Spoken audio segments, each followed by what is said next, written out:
katulabe ne kano LIT Productions wamu ne banafa ba TAMZ Media Uganda. Omutabani okuzaala omwana jjajja n'otamugamba linnya lya muzzukulu jjajja ne yeekyanga Kasirye John Bosco toyina musubwa mweno omwana yekalule kati okitegedde kalulani omwana yekalule Matovu Asumani Mikando ekyali tandikwa kalango ketulaba revenge kalimu okuwolera kalimu ekiravulavu mpozi n'obutirimbuzi bagiyita Oscar omuzzukulu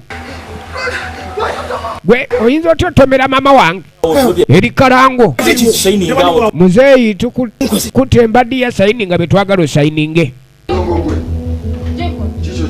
tukyalaba kalango kaayo ekyali ya mulembe gwe okimye ekiwano nagambye kalimu omulaavu kalimu omulaavingo kalimu enkwe zonna bagiyita Oscar the grandson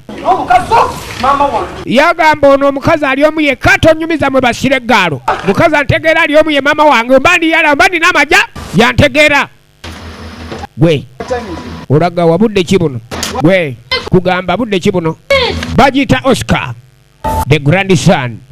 nagaye tugenda kulaba bingi mukano obutemu omukwano empalana toyina kugisubwa buli amanyi ku byo Oscar kubikwata ku Oscar omuzzukulu alina kufa maana kulinnya ku ttaka lya pawunyo bwavu Oscar the grandson produced by TAMZ Media Uganda.